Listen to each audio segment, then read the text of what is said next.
আসসালামু আলাইকুম। আজকে চলে আসলাম যেখানে ইট বানায়, এই জায়গায় চলে আসলাম। আসলে আমি কখনো এখানে আসি না, যেখানে আমাদের কুমিল্লায় অনেক ইটের আছে, আমি আসি না। তো আজকে আমার এক বন্ধুর সাথে ঘুরতে ঘুরতে চলে আসলাম।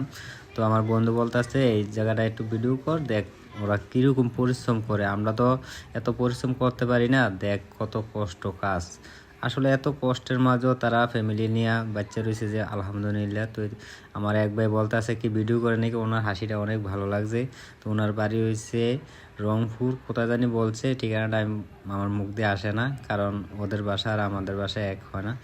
তো আসলে উনি বলতেছে যে ঘুরে ঘুরে ভিডিও করেন। তো আমি চেষ্টা করলাম আমার দর্শককে এই আমরা যেখানে কুমিল্লা ইট বানায় ওদেরকে একটু তুলে ধরার চেষ্টা করলাম। আসলে কষ্ট সব কিছুই, তারপরে এই কাজটার মতন কষ্ট আমি মনে করি কমে আছে। কারণ এক ইট কীভাবে বানায়, কারণ অনেক কষ্ট হয় ইট বানাইতে, অনেক পরিশ্রম হয়। আপনারা দেখতে থাকেন শেষ পর্যন্ত ভিডিওটা, তাহলে বুঝতে পারবেন।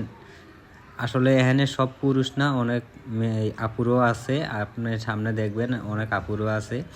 তো অনেক সুন্দর লাগতেছে। আমি ঘুরে ঘুরে ঘুরে ঘুরে শুধু ইট দেখতে আসি, কীভাবে বানায়, কীভাবে ফোড়া দেয়, কীভাবে তৈরি করে, কত মিনিট লাগে একটা ইট বানাইতে জিজ্ঞাসা করলাম।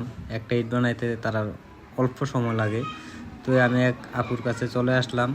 তো আপু বলতেছে অনেক কষ্ট হয় কাজ করতে। তো চিন্তা করলাম যাক কাজ করুক, আর ডিস্টার্ব করলাম না আপুরে।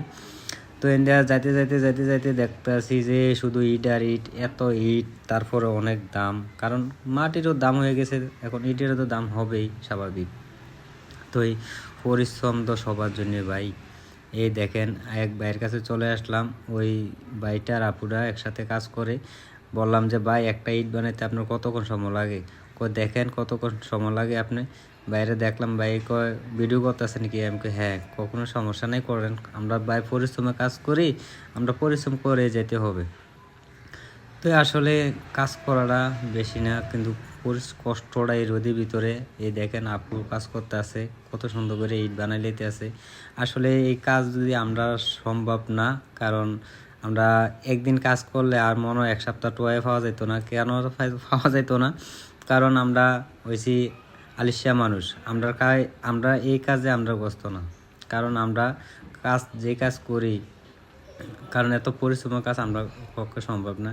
তো আপুরে বললাম আপু আপনি বাড়ি কোথায়? কয় মিলখারি না কোনো জানি, আমি নাম বলতে পারি না তাদের, তারা বাসা আমি তেমন বুঝি না। তো আমি কই আচ্ছা ঠিক আছে ভাই, কাজ করেন, আপনি ডিস্টার্ব করে লাভ নাই। তো আসলে অনেক ভালো লাগলো।